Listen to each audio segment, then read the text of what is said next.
Hindi ba lahat ng bansa kaaway? Oh, kaya ngayon, ito pa ngayon, oh, may panawagan pa yung yung Amnesty International. Oh, ang sabi sa kanilang bagong report sa London-based human rights watchdog na Amnesty International, nananawagan sila sa United Kingdom na gamitin ng political at diplomatic pressure laban sa Pilipinas, sa mga otoridad dito sa Pilipinas, na itigil ang criminalization at red tagging ng mga aktivista, journalist, at mga kritiko. Nanawagan sila na gamitin ng United Kingdom ang kanilang political and diplomatic pressure. Ibig sabihin, pag pinressure ka, di ba? Lalagyan ka ng sanction. Baka hindi lang yun. Lalo na. Ang ngayon, nakaupo ngayon sa Amerika naman, Democrat. Ganyan din, di ba sinabi na natin niya, nung simula pa lang nung pinagsasabihan natin ng mga Dutertanings, na huwag niyong gamitin yan, yung mga dilawan-dilawan. Ang dapat natin dito, kung gusto natin magtagumpay ang gobyerno, himukin natin sila na mapaniwala natin sila na maganda intensyon nitong administrasyon. Nagalit pa sa akin ng mga punyete, ng mga Dutertaning. Binubuli pa ako ngayon kako, yung mga pinaggagawa ninyo, hindi yan ang dapat nyong paghandaan. Ang dapat nyong paghandaan, dadating sa administrasyong ito, ang iba't ibang issue. Yun ang paghandaan nyo. Paano ninyo sasalagin? Hindi nga kayo nakakaintindi ng international relations o ng politika sa pakikitungo sa iba't ibang bansa. Kaya dapat alam niyo yun, para alam niyo kung paano niyo ipaliliwanag. Ibinabala na natin yan Yung pwede kang isanction ng mga bansa hanggang sa mapilitan kang lumayas ka sa pwesto. Di ba? Kaya mini-maintain nila ang relasyon nila sa inchik at kailangan nilang ipagpatuloy yan. Dahil yan ang inaasahan nilang proteksyon nila. Kung ang mauupong susunod na presidente kandidato nila, protektado sila. Wala silang pananagutan. Pag binago mo lang yung konstitusyon, wala ka ng pananagutan Ang gusto nitong gawin, ginagawa nito Yung ginagawa ng China na nagpapasa ng batas, nagpasa ng batas yung daw Coast Guard pwede nang tirahin yung mga barkong dadaan dyan sa West Philippine Sea, mga kaibigan. Anong klaseng batas yun? Batas yun na sila gumawa, papatupad nila sa international. Hindi pwede yun. Isang malaking kagaguhan yun. Yun ang ginagawa dito Akala nila kikilalanin. Yung mga pananakot nila nun, di ba na, alis kami sa United Nations, sa ICC. Hindi umalis ka. Pero sinasabi mo yun, hindi dahil sa kung anong dahilan, kundi ayaw mo na mapanagot ka. Sapagkat may mga kasunduan ang mga bansa na hindi mo dapat labagin. Di ba? May mga tuntunin na pinagkasunduan ang buong mundo na hindi ka pwedeng lumabag o kapag lumabag ka, ay pananagutin ka. Katulad niya mga human rights, hindi mo pwedeng takasan yan. Di ba? Kasama ka dyan Kasama itong Pilipinas. Noon pa natin sinasabi yan, hindi ba? Sa mga matagal nang sumusubaybay sa programa natin. Dumating nagkatotoo lahat Ito ngayon ang panawagan ng Amnesty International. Ah, ayon sa report na pinamagatang On the Human Rights Frontline, How the UK Government Can Defend the Defenders. Kasi po ang UK, bukod sa yun ang base ng Amnesty International, very influential na bansa yan eh. Sa buong Europe. Influensyado niya ang buong Europe eh. Alam naman ninyo kung uugatin nyo pa ang kasaysayan niyan eh. Hindi ba? Very influential yan. Kapag nagsalita ang UK, halos lahat ng mga bansa sa Europa, yung mga nangungunang bansa, hindi pwedeng sumalungat. Mga kaibigan? Ito ay isang organized effort, kasama ang, organized effort together with other international rights group. Tatandaan nyo yung nagpunta rito? Si Bono, yung musician. Anong banda yung si Bono? Sikat yun eh. Mga kaibigan eh. Hindi ba sinabi niya, nagsalita rin dito yan laban sa human rights violation sa Pilipinas. At sinabi niya na, I am a member of the Amnesty International. Matagal na raw siyang miyembro nito, mga kaibigan. To get the UK to outline a strategy. Ito, sa kanilang ginawang report, gusto nila makuha na ang United Kingdom ay maglatag ng mga estratehiya upang ipagtanggol ang human rights defenders, yung mga nagtatanggol sa karapatang pantao across the world as part of its foreign and development policy objectives, in line doon sa trust ng gobyerno nila mga kaibigan ng British government. Bukod sa Pilipinas, ang report ay nakatuon din ang pansin doon sa human rights situation sa Afghanistan, Colombia, Egypt, Libya, Russia at Zimbabwe. Sipin ninyo, kasama tayo doon sa report ng Amnesty International. Based on interviews with 10 local rights, labor and press freedom advocates, the report's inclusion, ang pagkakasama raw po sa Pilipinas, dito sa mga bansang ito na dapat pagtuunan ng pansin at dapat gumawa ng hakbang ang United Kingdom, binanggit nila yung prevailing, ito yung mga nangyayari ngayon, di ba? Climate of impunity. Na nagpapalala at nagpapalakas sa pagpatay sa mga aktivista dahil sa kanilang political views. Yun na nga mga kaibigan may konstitusyon tayo na sa ating saligang batas ay ginagarantiyahan ang magkaroon ka ng iyong political belief. Yung political belief nakalagay din sa ating saligang batas na hindi ka pwedeng ikulong Hindi ka pwedeng ipag-usig dahil sa iyong political belief. Hanggat nandyan yung mga batas na yan at tayo'y nasasakop ng mga batas na yan, abay dapat nating kilalanin yan.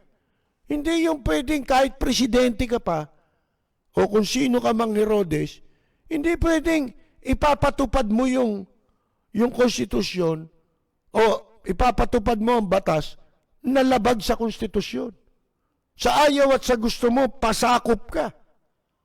tutupad kayo ng inyong pananagutan na nakapaloob sa ating saligang batas.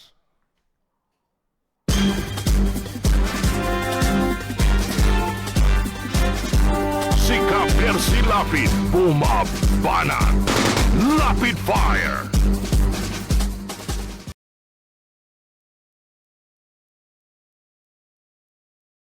Anong sasabihin mong nagkakahirap-hirap na ang Pilipino? Wag na natin pahirapan pa, sabi ni Tutang Karian, ni Presidente Digong.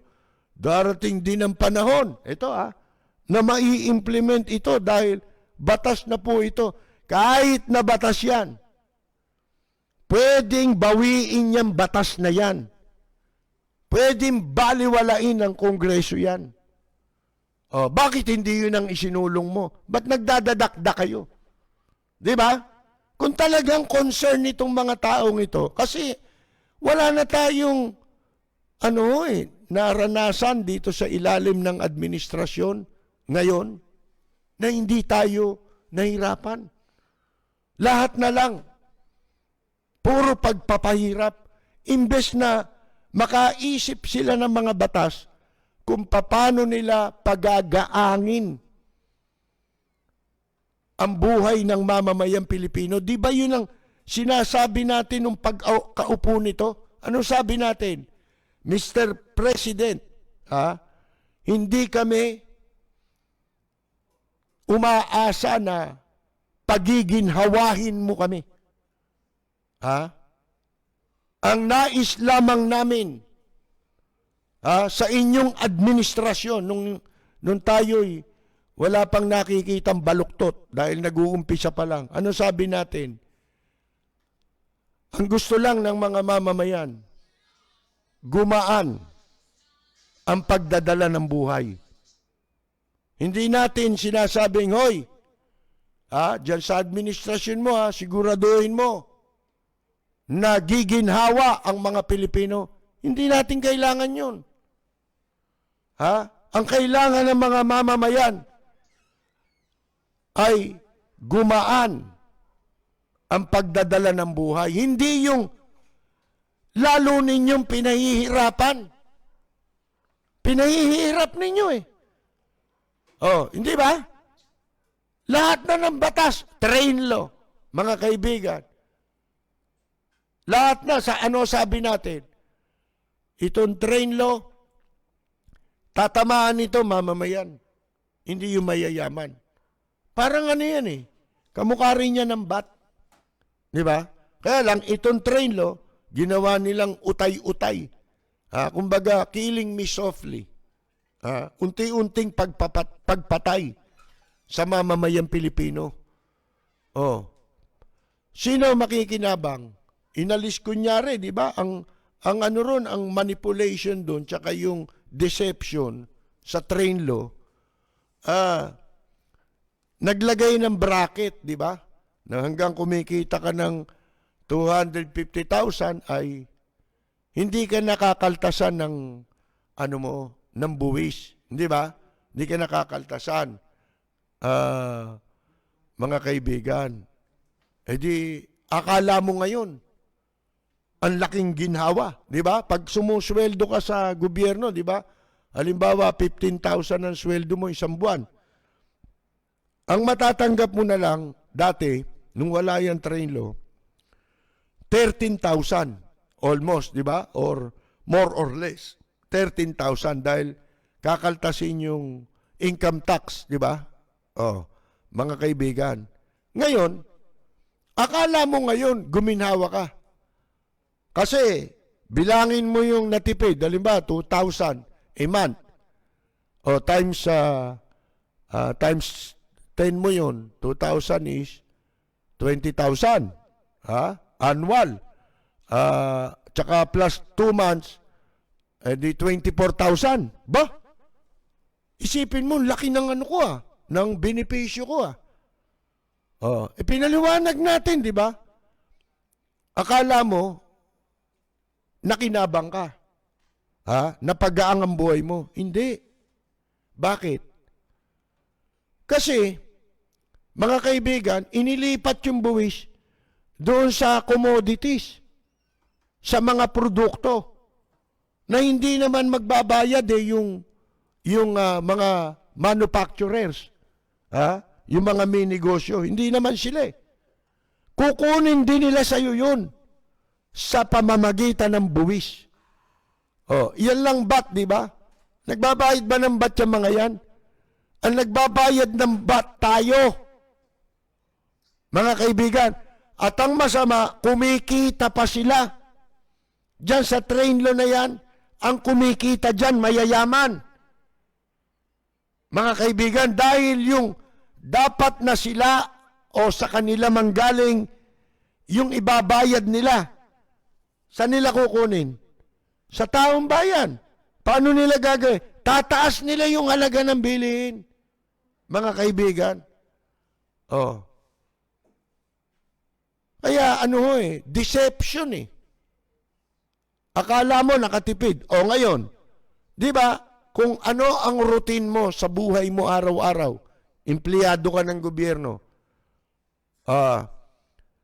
nabawasan ka ng income tax, hindi ka na magbabayad. Ngayon, yung bibilin mo dahil mahal, kumakain ka, di ba? Nagbabayad ka ng tubig kasi kasama sa train law, services eh. Di tubig, mga kuryente. Kita ninyo, nagmahal, di ba? Yun ang epekto. Mga kaibigan. Mas mabigat ngayon yung binabayaran mo. Akala mo nakatipid ka, mas lumaki ngayon ang gastos mo. Bibili ka ng pagkain. Bibili ka ng sabon mo. Di ba? Shampoo mo. Lahat yun, may pataw na dagdag na buwis na yun. Kaya pag kinuwenta mo, yung dati mong kinikita na natitira sa'yo at ginagastos mo, pag pinagkumpara mo yun, mas malaki ang nawawala sa'yo dahil sa train law na nawalan ka nga, na inalis nga yung tax mo. Pero, mga kaibigan, ginagastos mo pa rin, sobra pa doon dahil sa pagtaas ng mga bayarin, mga serbisyo. Alin ang hindi tumaas na serbisyo? Sino pinayayaman niyang mga yan? Di yung mga mayayaman na, sila nakikinabang dyan. Mga kaibigan, kaya wala wala tayong napala, mga kaibigan, na gumaan sana ng konti lang, di ba? Na sabi ko nga sa inyo, kahit anong sama ni Marcos, mga kaibigan, sa panahon ni Marcos, hindi namin dinanas yan. Tanungin nyo magulang nyo. Yung mga kaedad ko ngayon, magtanong kayo sa magulang nyo, kung buhay pa. Mga kaibigan, tanungin nyo kung sa panahon ni Marcos, nagreklamo tao, mataas ang kuryente, mataas ang tubig. Yun man lang sana na ibalik Gagaang ang buhay ng tao kahit magkapatong-patong ang bill mo sa kuryente, hindi ka puputulan, unang-una. Magkapatong-patong yun, mababayaran mo dahil mura lang. Isipin ninyo, no? Mga kaibigan,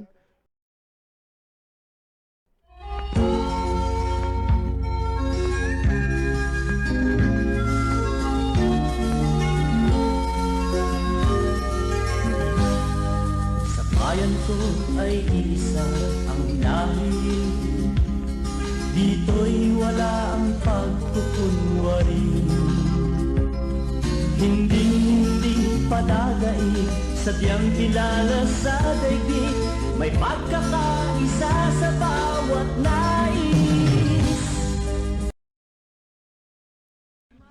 magandang yumaga! Money! Pacquiao!